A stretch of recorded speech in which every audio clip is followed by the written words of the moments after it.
I mean, that's a really common phrase in the running world is if I just lost 5, 10 pounds, I have my race weight, I'll be able to run faster. But whatever that goal is, it could be strength, it could be speed, whatever it is in any sport, it usually has that opposite effect. So you are increasing that risk of being in low energy availability. So you might actually start to feel more sluggish, more tired, be sore for more days, hungrier, maybe emotionally burnt out because it's really hard to intentionally be in a deficit, and maybe your performance actually starts to suffer and you get slower.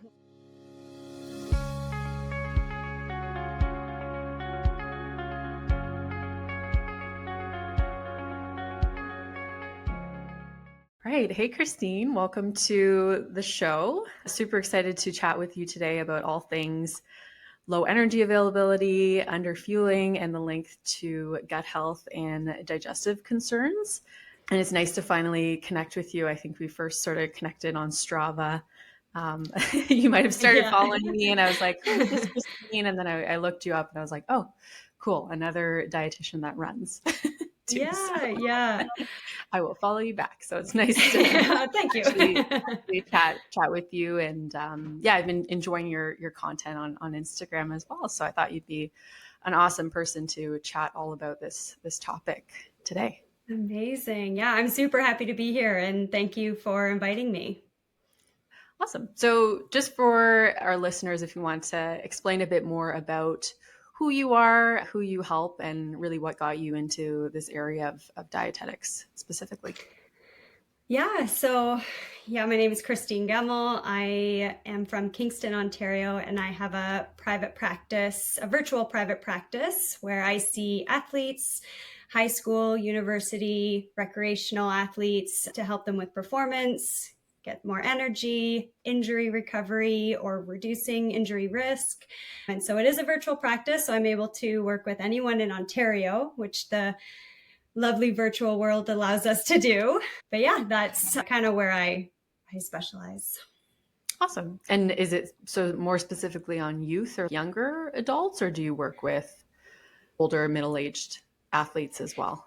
Yeah, all ages. And I love them all for different reasons. Like I love my high school athletes. I do try to see 12 years and older. I don't really see anyone under 12, obviously with parental consent there as well with those younger groups. But I do love speaking to the younger athletes and love working with university athletes. And yeah, well, I'll also see like 40, 50, 60-year-olds who are training for like a marathon, for example. So yeah, I see all ages. Okay, quite a mix. It can be quite a mix. differing, nutrition concerns. I know just with like growing athletes in the teenage years versus someone who's maybe, I don't know, let's say women, approaching menopause or perimenopause can be some differing nutrition strategies, but that's cool that you see all different groups. Are there any specific types of athletes that you focus on or that you prefer to work with, or just anyone? I love the running world. So I will say I love those who are training for like half marathons, even triathlons. Like I do love that world. But I also do really feel passionate about the varsity athlete world. So like those other like high power sports like soccer, basketball, rugby. Those are also very exciting to work with too for the university athletes. Yeah. And for yourself, I know looking back on your history, you said you used to do a lot of CrossFit. I think it was CrossFit competition, so not even just the workouts, but you did compete. And then more recently, I think you've gotten more into like running and endurance training. So I guess just with that history, did that sort of lead you into wanting to focus on sports nutrition, or was there anything else that really like guided your journey and wanting to focus on athletics? Yeah. I knew very early on that I wanted to be in the sport world is something that I just live and breathe. So as early on as elementary school, I was running. I always loved track, cross country, did that in high school. So I did that for 5 years in high school. When I got to university, I transitioned into the CrossFit world. learned so much more about the gymnastics side, the Olympic weightlifting side, and just became very excited about getting better there. And so I was really into that for like 10 years, I would say. That was all through my university years. So I kind of used myself as a guinea pig as I was learning anything in school. Like, I love the sports nutrition side. I knew I wanted to work with athletes early on because I love that so much. I knew I did not want to be in a hospital, calculating TPNs or anything. So I knew I wanted to work with athletes because that's just something that I love doing anyway. And I love teaching people what I know, especially when it comes to the sports world. I just care so much about getting better for sports, and nutrition plays a huge role with that. And so I just want more people to know because it feels so good. Yeah, definitely. And yeah, as we'll get into, it can be trickier than it seems sometimes, I think, to make sure you're fueling appropriately for your sports. But I do have to ask, what was there any reason that you transitioned out of CrossFit, or do you still like to do CrossFit training? Or Yeah, I guess I didn't move it back to that. Yeah, it started with running. I got into CrossFit. I was still kind of running in CrossFit because you do like yeah, all there's a bit things of, in CrossFit, yeah. right? It's very similar to high rocks. Like you're doing very functional movements, Mhm.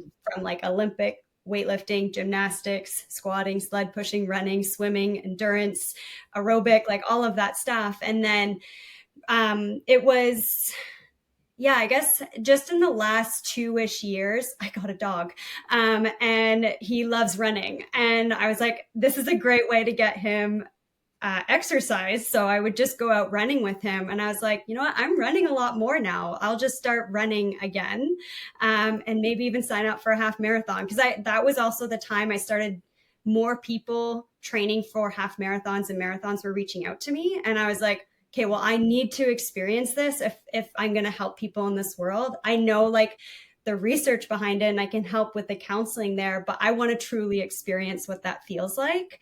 And that's what really got me back into running again. And there's no stopping me now. I'm fully locked into this running world now. Awesome. What are you training for, if anything, currently? Do you have a race in mind, or are you just doing like base training, or? Yeah. So all summer I was training for the Toronto Waterfront Marathon, and I made an incredibly hard decision to not run it, because I was just having a quad strain. It was very minor, probably could have ran it, but I didn't want it to become worse. So I decided not to run. So currently, we're just building strength right now. I definitely want to run a marathon still. I am hoping to do a spring one. Don't know which one yet. So if there's any recommendations, please reach out. But yeah, I would love to do a marathon in the spring, winter training. And I Long don't run mind that at all in the because wind and the snow. yeah, it beats the heat training. It's very uncomfortable in the heat. I can deal with more layers. Interesting. Okay. I would say Europe, but we can get into that in another conversation. Yeah. Europe's got lots of Yeah. like good spring marathons. And yeah, it's too bad you couldn't do the full marathon, but I'm sure yeah, your training is still set you up to a good place now. So just gives you more time Yeah. to train for the next one. So yeah. Yeah. And And honestly, I think injury is part oh, of sorry. the sport too, right? Just learning how to navigate injury. I think that helps you resonate with your clients better, knowing what that feels like, and then having to even adapt your nutrition when you're Of going course. through an injury and changing your training volume and all that. So That's good exactly learning. it. Because I was thinking the same thing. Even though, yeah, it's a hard decision, I'm choosing not to. And this is not like the norm that you see on social media, right? I think it still displays like you can still listen to your body and you can choose not to do the thing if your body's saying, now is not the time. It doesn't mean you never will. It's just not yet. So Mhm. I was very open about it on my social media just to like let people know it doesn't have to be like go hard and all the time. Like it's also okay to take a step back too. But yeah, it definitely relates to the nutrition side of things and how listening to your body can just be so empowering. Yeah, definitely, yeah. And there's a lot you can do when you're injured, like just any cross training that you're able to do. I know for me personally, I've had like even a couple PRs after navigating an injury and doing more like biking and elliptical than running. So you can actually Totally. maintain fitness and sometimes build it cross training for anyone Yeah. listening who's like, Yeah. If you're in that, yeah. yeah. And yeah, on the note of endurance training and linking back to the topic of today's episode, which is low energy availability, it's definitely most common, I think, in endurance athletes. And I had a statistic here too. I think it was a 2022 study of more than 200 female endurance athletes. So it was published in the Frontiers in Sport and Active Living, reported that 65% were at risk of low energy availability, 23% at risk of exercise addiction, and 21% had disordered eating behavior. So on that note, do you want to explain to our listeners really what low energy availability actually is? Yeah, definitely. It's unfortunately super common, and something I talk about a lot, but something just to get out there before we get into the podcast too. Yes, I am a dietitian, but I just want listeners to know that this doesn't replace individualized medical advice. So if any of this information brings up questions for yourself or concerns about yourself, please bring it to your healthcare team. I'm also open to work with you one-on-one if you would like, but just know this does not constitute as a dietitian client relationship. So I just wanted to get that out there first. So yeah, the low energy availability. Before I get into that, I want to explain what energy availability is first. So energy availability refers to the amount of energy that's left over in our body once exercise and movement has been covered. So when we talk about low energy availability, that means there's not enough energy left over to support our basic human functions like breathing, circulating our blood, regulating our body temperature. And your body will always prioritize sending energy and nutrients to your working muscles because you're choosing to move your body. And if there's not enough remaining left over for these systems, your body has to downregulate them. So that is a survival mechanism to conserve energy. And these systems can be the ones that are impacted can be your thermoregulation system, your cardiovascular system, your reproductive system, and of course your digestion, immune system. All of these systems require energy. And if there's not enough to support them, they have to slow down so that you can have enough energy to live, really. Yeah. You can I think think of it as like, oh, yeah, go sorry. ahead. No, go ahead. I was going to say, you can think of it as like your phone going in low power mode. So in order to keep your essential apps running, it needs to shut down apps that are not necessary to keep your battery life longer, right? So that's kind of like what's happening with our body is we need to shut down or slow down certain systems in order for the essential ones like movement that you're choosing to do to still happen. Yeah. And those apps being analogous to like our organs, so reproductive organs or digestive organs. So they kind of slow down and they're not going to function optimally. And I think the tricky part about LEA or low energy availability is that it sometimes can be hard to tell it's happening because you may still be able to like, bang out a run or do your workout and you feel okay. Like you don't notice any immediate side effects from it. So it can be tricky to spot, but that doesn't mean that damage isn't happening under the Yeah, surface. exactly. It can absolutely be hard to identify because it's not just like you lost a bunch of weight, or it's not like you got a stress fracture or your strength is declining. Like it can absolutely be those things for sure, but it can also be things like you're just not sleeping well. It could be that your performance is plateauing. It can be that your sex drive is dropping. You are very hungry all the time or not hungry all the time. There's so many things that can make it confusing to really know that if it's happening for you. And when we say low energy, like availability, I think that can happen sort of on a daily basis or more long term. But in the context of like working out, it can just be actually like underfueling or delaying fueling around your workouts. Your body just simply doesn't have enough calories, or you're trying to train fasted, or you're just eating, very small amount of calories around your workouts, and that the body can sort of experience negative effects, even just within like the context of a day. So it's not necessarily like under eating for several days in a row. For sure. Yeah, it can absolutely be like not eating enough calories in the day. But as you said, yeah, like it can also be you're just not eating enough calories around training. And those are called within day deficits. And they will still impact how you perform and you recover. So even though you might be eating enough calories, you can still have negative effects for sure. Mm-hmm. So say someone went out and did like, a hard gym session and then went for a run at let's say 6 a.m. in the morning, and that they follow an intermittent fasting pattern where they only eat between 12 to 8. And let's say they get enough calories between that 12 to 8 p.m., but they didn't fuel up until, I guess with that math, about 4 or 5 hours after their exercise. Would you consider that as low energy availability?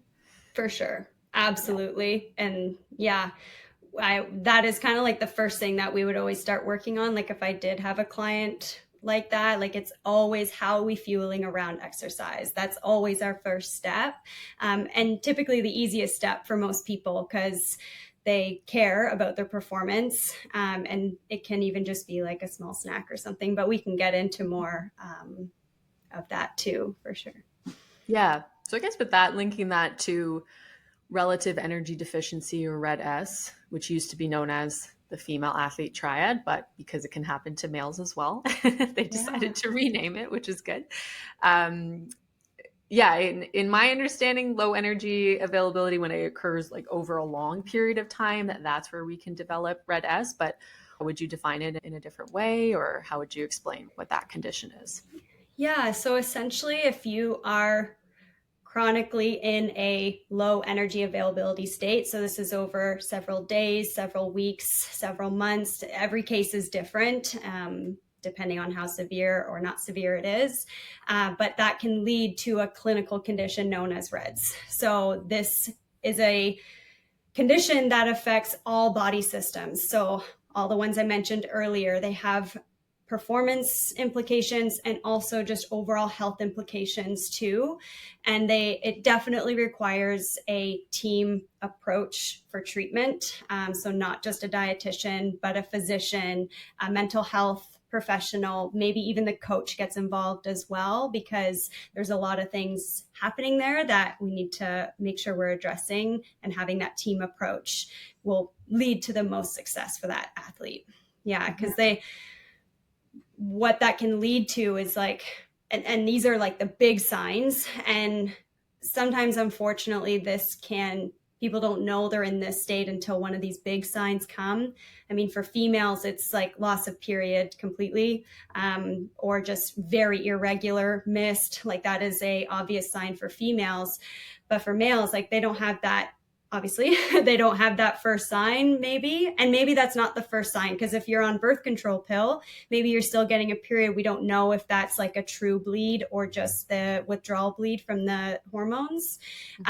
But if you're getting like recurring stress fractures because our bone health has been compromised, or we're having poor immunity and we're getting sick all the time, we're not able to concentrate in school, maybe our grades are going down, maybe now we're starting to see some nutrient deficiencies. In the younger populations, we can see delayed growth and development, so maybe hitting puberty later than when they're supposed to. And there's a lot maybe around like the relationship with food that can also potentially for some people lead to disordered eating or eating disorders.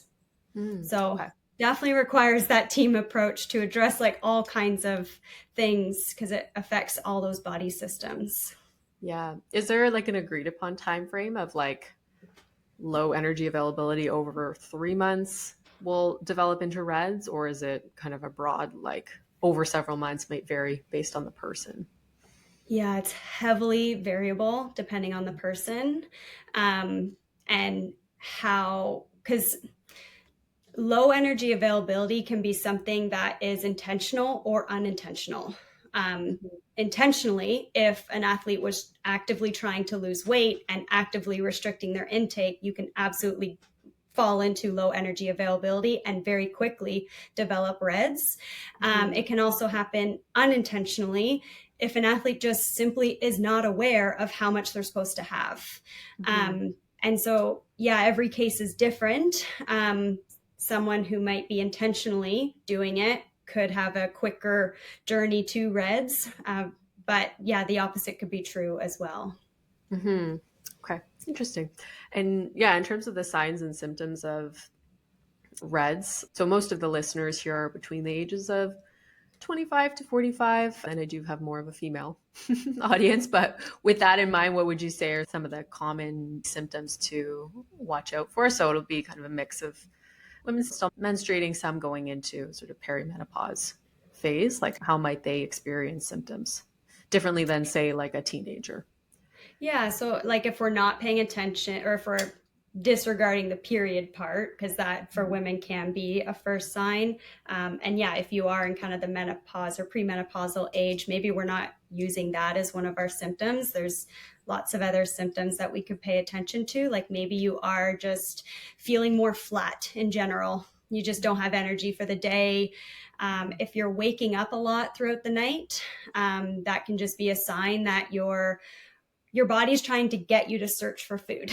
That is another survival mechanism for you to go get more food, because we like, why sleep if we're undernourished? Your blood sugar is getting too low. So that could be one as well. Or maybe you're just feeling like more irritable, more just on edge about everything. Like we don't really have any patience for things. So it can definitely be a lot of other like things that you might not even think would be related to low energy availability and are showing up maybe in your career. And that's why I always try to ask like a ton of those questions with my athletes or clients, because those symptoms can show up in like non-traditional ways, like losing your period, for example. Yeah. Okay. And in terms of like risk factors, so I think with LEA, like it could partially be intentional. Someone is trying to diet or lose weight and they're restricting their intake, or they're, fearful of just putting on weight. But then it can also be unintentional, like we said, specifically with endurance athletes, because like the energy needs are so high, it can be really easy to not get enough. Like I know that I've experienced that in the past, and even I need to check in and make sure I'm getting enough, because it can be difficult Totally. sometimes. So yeah, what would you say are sort of the risk factors that could contribute to them falling into low energy availability to be aware of before they, hopefully not, but develop reds? Yeah. So, I mean, risk factor could be like if you are training fasted. If we are going into workouts without any fuel, we're just going to dig that hole deeper. Or if you're not eating after your workouts, that can also dig that hole deeper for you as well. And if you're doing that over several days, weeks, months, the hole gets bigger. It leaves you, it makes it harder to get out of that hole. And so, yeah, if when we're talking about endurance exercise, your appetite is lower. And so sometimes I help people by explaining that nutrition is not always intuitive. Sometimes we have to eat out of self-care. So if we're only listening to like our hunger cues, sometimes that can be a like risk factor for us, because we're missing then like that like the appetite just isn't there. And that can heavily feed into low energy availability. Yeah, that makes sense for sure.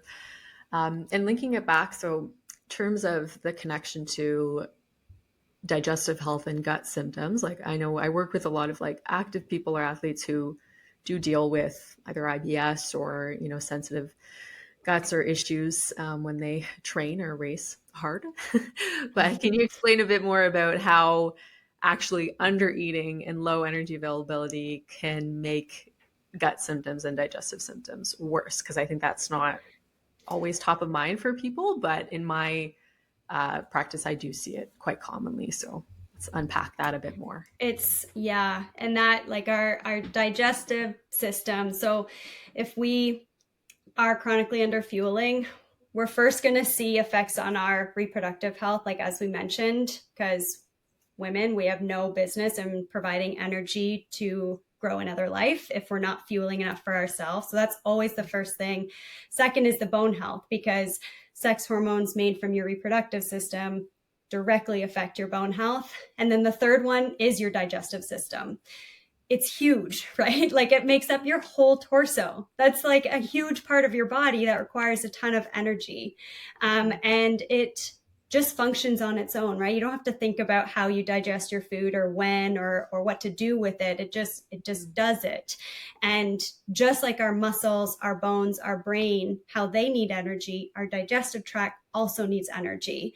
It requires tissue repair, it requires blood circulation, immune function, nutrients in order to keep it running well. And so if I guess a way to kind of understand that is like, think of your GI tract as like an insurance company that give people insurance coverage. But the people who also work at the insurance company also need insurance coverage. So the self-care still needs to happen with our GI tract. And if there's not enough coming in, like if we don't have enough material coming in from our food, I say material as in like nutrients and energy. If we're not getting that through our food, our GI tract isn't able to do the self-care that it needs in order to run well. So it's just kind of like a selfless mother. I'm going to make sure I, get as much energy as I can from whatever food is coming in. And I'm not going to repair myself in the process because I just don't have energy to do that. So a way to conserve energy that your body does with your GI system is slowing things down. So we're going to keep things in our digestive tract longer so that we can absorb as much as we can. That can lead to problems like gas or bloating because now food's just sitting in there longer. Can be diarrhea as well. But that can lead to problems because we don't have that self-care happening down the road. So for example, if we're underfueling, we're likely not getting enough carbohydrates. Carbohydrates provide us with, they are prebiotics. Most carbohydrate foods provide us with prebiotics, and that is the food for our good bacteria in our gut. And so we can have an imbalance of good versus bad bacteria in our gut. Obviously, that can be a problem if we have more bad bacteria. We also slow things down. Now we have a big production of, a lot of GI symptoms that people can experience. So we need good bacteria, right? Like good bacteria helps us absorb nutrients. It helps us to, it creates byproducts like butyrate, for example, and that helps with the maintenance and the self-care of your GI tract. So like having a mucus lining inside your gut, killing bad bacteria that might be growing. It serves as a source of fuel for our gut. So we do need that good bacteria. And if we're not feeding the good bacteria with the prebiotics, then they're not going to survive. So that's like a big problem that we'll see first. But now I just talking for a while, so I just wanted to pause to let you step in if you felt like you had a thought there. No, I think there's a lot to consider there. I'd even think just with food, spending more time in your bowel, small and large bowel, like it just allows for more fermentation of the food that's there, which could lead to negative changes in like even the microbiome composition. And then, when we poop, that's one of the main ways that we detoxify. So things can build up. And we may get unwanted consequences for that. But it's such a complex connection. I think a lot of different things could be going on. The other thing I think about too is just, like you said, your body doesn't have enough to do.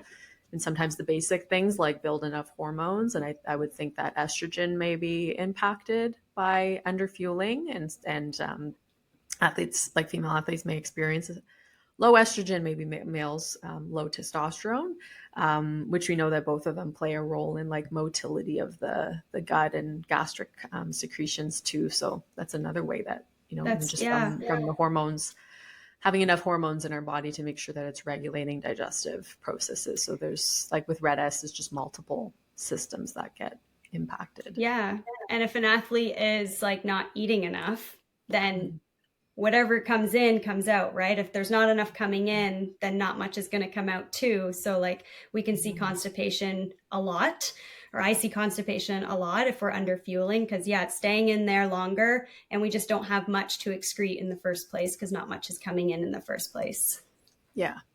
Yeah. So with the LEA, I mean, you can see those changes like over time with under eating and the digestive issues. But something I've talked about even in previous podcast episodes where we talk about the like impact of exercise on the gut is, as you said, fasted training can have negative impacts as well. So even just thinking that you're going to avoid gut symptoms by not eating anything before your run or a hard weight session, but really it can backfire. One of the main reasons for that is just your body increases cortisol when you engage in high intensity exercise, mobilizes your reserves, but not having anything in your system can actually cause that to be like amplified. So more cortisol, which then can cause more stress on the GI tract. And I think you get sort of like short-term inflammation in the intestinal lining and increased production of like more inflammatory compounds, which can actually lead to diarrhea, bloating, cramping,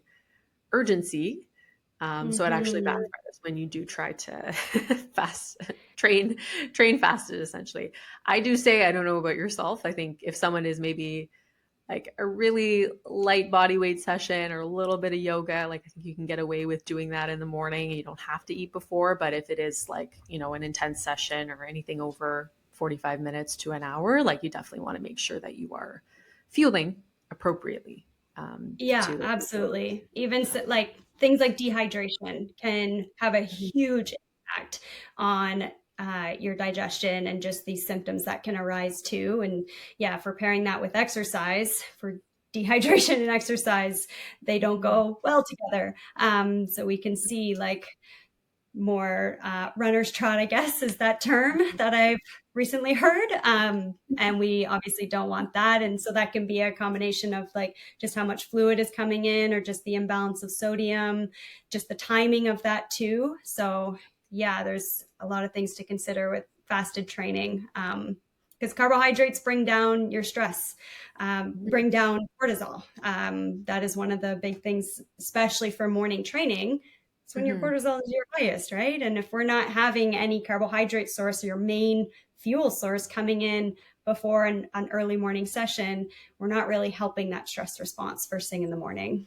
Yeah, especially not if we have like a coffee before. Yeah. Yeah, not true energy there. I would say maybe another reason for like intentional low energy availability, as I mentioned, is trying to lose weight or see body composition change, like lower body fat. But in my experience, I think it can backfire when you're really under eating. So yeah, how do you explain to maybe athletes who are wanting to lose weight or see body fat loss, like, and yeah, how would you explain to them that maybe it can actually work against them in those goals? That is unfortunately so common. Our society really praises leaner bodies, and which is very unfortunate. But in my experience, like these two things cannot go hand in hand. We can't have performance goals and aesthetics goals. Like we can't have trying to get leaner bodies, but also try to get stronger, faster, have more endurance. So usually like if we're trying to lose weight, because maybe you think if I lose weight, I'll get faster. And I mean, that's a really common phrase in the running world is if I just lost 5-10 pounds, I have my race weight, I'll be able to run faster. But whatever that goal is, it could be strength, it could be speed, whatever it is in any sport, it usually has that opposite effect. So you are increasing that risk of being in low energy availability. So you might actually start to feel more sluggish, more tired, be sore for more days, hungrier, maybe emotionally burnt out because it's really hard to intentionally be in a deficit. And maybe your performance actually starts to suffer and you get slower when that wasn't the goal. So, I mean, I definitely get people reach out to me asking like, I would like to lose weight. And I always start with a discovery call when I work with people. So if that is one of the goals that they talk about initially, we just unpack that a little bit more, because maybe what they truly want is performance and they think that weight loss is going to get them there. So we kind of just reframe that perspective a little bit. And if they don't feel that way, if they still feel, like I'm in a weight class sport, let's say, I'm in a combat sport, I'm in Olympic weightlifting or rowing, and I have to be a certain weight and I want to lose weight to be in this weight class, I will happily refer to somebody else. I do not feel confident helping someone with performance and trying to lose weight at the same time. There are sports dietitians that do feel comfortable and confident with athletes wanting to make weight for a weight class, but that's just something I don't work with, doesn't sit well with me. Do you find ever like even just underfueling can actually lead to weight gain in some It, circumstances? yeah, it absolutely can, especially if like there's been some time, maybe it's been a slow burn, and your metabolism has been slowed down for some time.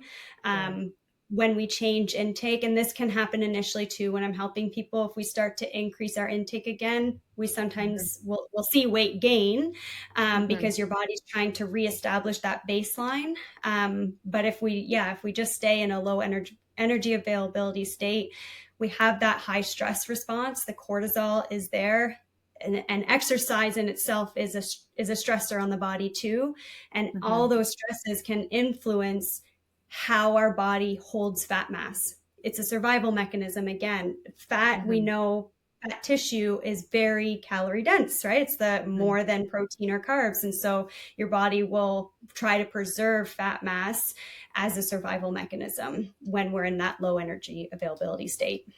And even for someone who maybe isn't like in a training block where they want to focus on performance and do want to see like slight body composition change, I think making sure like you are fueling appropriately in order to like push and get the most out of your workouts and then also have energy for your day, and to really optimize your metabolism. Like I think that can happen in a lot of situations and people are shocked by how like actually eating more can then result in, putting on more muscle, seeing a little bit of leaning out and feeling better overall, just because your body has enough of what it needs to thrive and not, being in that starvation mode where it's just trying to hold on to whatever possible.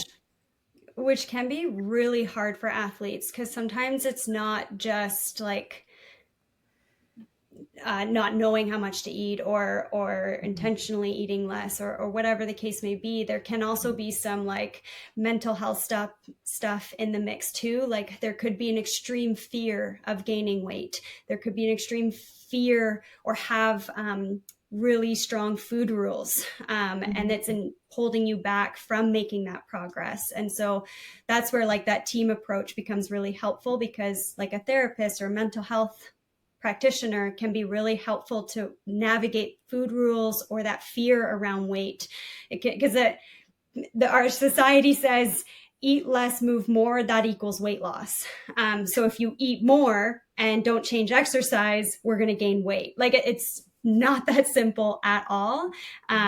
People are often surprised when, I'm saying eat more food and they actually feel way better and their weight really hasn't changed much. So with that, for those listening, how might they be able to know if they are eating enough or if they could be potentially dipping into low energy availability? Yeah. So, I mean, a lot of the symptoms is where we can keep our eyes on, like, are we experiencing any of these issues?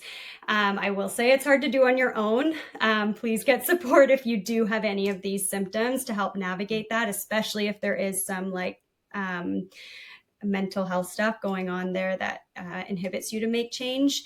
But yeah, a lot of my framework with coaching is around performance plates and meal timing. So as I mentioned earlier, like, are we fueling around training? That is so, so important. Are we having something before we go?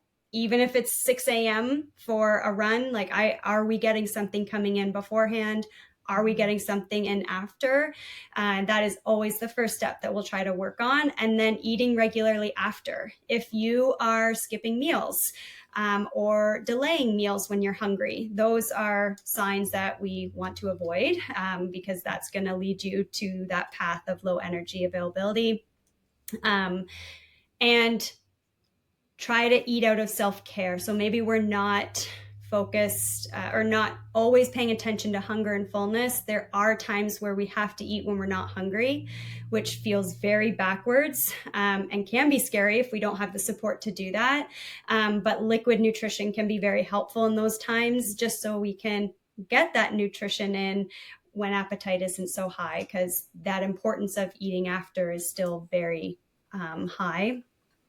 And making sure we're creating these balanced meals. So when I do work with people one-on-one, talk a lot about performance plates, performance snacks, like that's what I call them, and then making sure they're happening at appropriate times.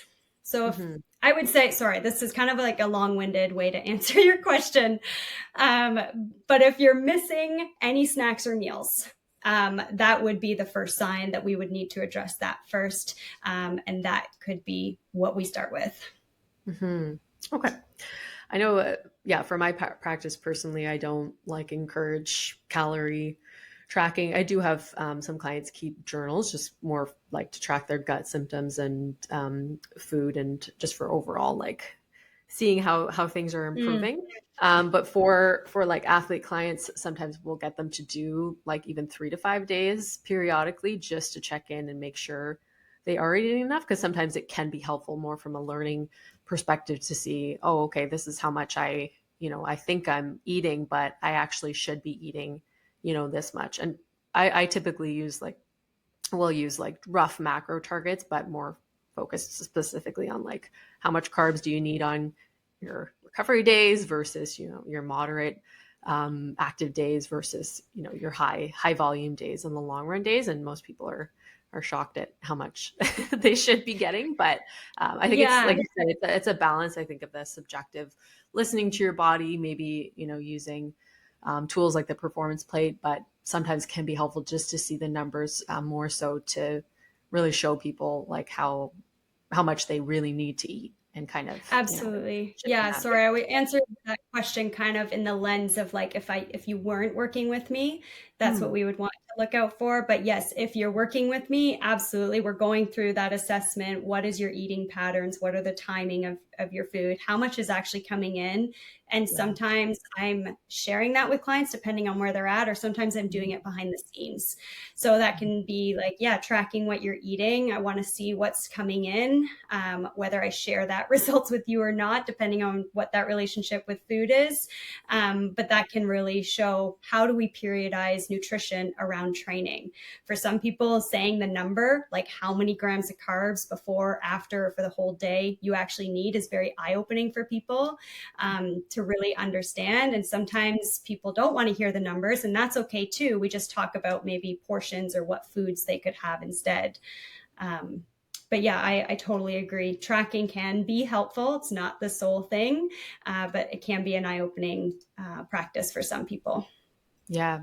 Do you use any specific preferred calculations to ensure someone is not under eating, or is more of a sciencey question? But yeah, I love it. A few different ways of doing it.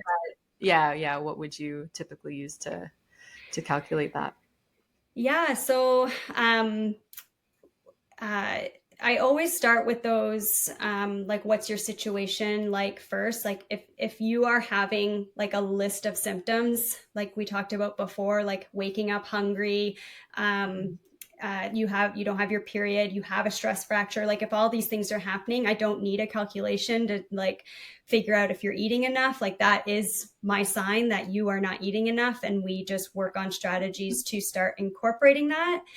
We can get to the point where, okay, well, let's just see where we're at now. And then maybe we would do a calculation.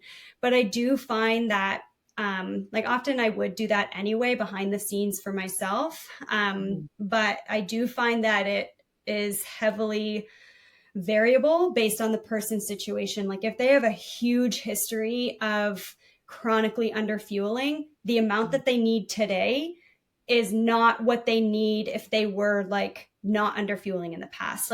Usually their needs are a lot higher because their digging themselves out of that hole. So even a calculation like, a Harris-Benedict equation, stress factor and activity factor sometimes doesn't even actually represent how much they need when I'm following how much they're like logging in a food journal, for example. I'll often see that their intake has to be higher than what we calculate.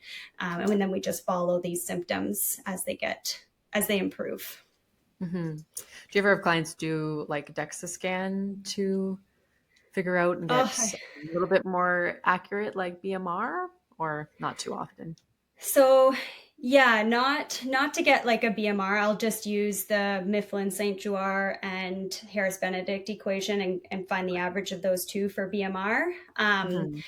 But if an athlete does have stress fractures, or if they haven't had their period for 6 months or longer, then I definitely send them back to their primary care provider, so their physician, to get a like bone density scan. That is just normal practice to ensure that we're just watching that as a baseline.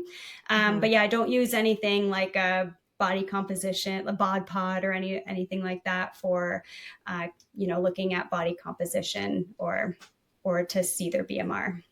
Yeah. Maybe one day I can have a bod pod. Yeah, it's pretty expensive, but I don't know. Yeah, there's a few locations in Toronto, so I get people to do DEXAs when it's relevant and it's they want to look at those numbers. Not necessary for everyone, but I don't use like the InBody or really the home scales. They're not as accurate. So not accurate. But okay, so I think we covered a lot in today's episode, and I'm sure there are a few people listening thinking, maybe I'm not eating as much as I should be. Hopefully some light bulb moments. So I think just to bring it all home, out of what we covered, do you have anything else to add or any key takeaways for our listeners today? Yeah, I actually just want to mention one last thing.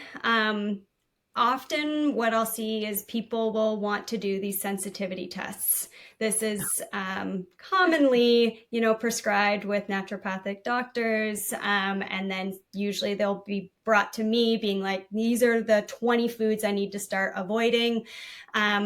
I do not recommend sensitivity tests. They are not evidence-based and actually incredibly harmful when it comes to treating any kind of GI issues, because this can just lead to more restriction and actually just make the problem so much worse.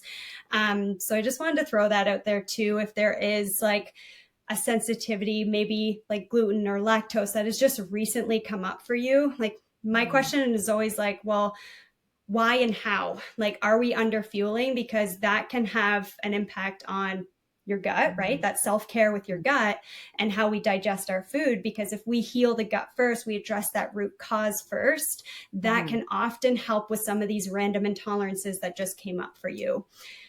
Not a sensitivity test. So I just wanted to throw that in there as well, because that's super common that I see. Yes, definitely. I've got a very popular blog article on that, debunking that one. And there you go. That is something I talk about a lot in the content, like in my content. It's not just what you're eating. There's a lot going on and contributing to the functioning of your gut and gut health, and even in IBS too. So it's, even if you do have food intolerances, that's like, why are you having those food intolerances? Is there something going on with the microbiome, nutrient deficiencies, other things impacting it? So I think really digging deeper is helpful. And that's also why it's good to, if you can afford it, you have access to it, working with a registered dietitian to help you really tease that out and unpack that. We'll get you the best we are results. Happy to help. Exactly. Just to conclude things, how can someone learn more from you and get in touch? Yeah, so I am on Instagram, Eminence Nutrition. So that's EMINENCE. You can also find me on Facebook, although I'm not very active there as much. My email is info@eminencenutrition.com, and I happily reply to any email I get. There's no automation or robot that answers. And I love to just chat, get to know what you're doing. Yeah, I have a free discovery call. If you do have questions from today's podcast, I'd be happy to just get on the phone or a video chat, and love to see what we can do to help you. Yeah. Awesome. Cool. Well, thank you so much, Christine. It's been an awesome conversation. I will link your website and Instagram in the show notes. And then if anyone does have questions, you can leave them as a comment on this episode as well. And if you are listening, please leave us a rating and a review for this episode too. Always appreciate it, and it helps more people who would benefit from, this conversation today see it as well. So, all right. Well, thanks, Christine. I hope you have a great rest of the day, and leading into the weekend, you get some great training done as well. Thank you. You too. Thank you so much for having me on.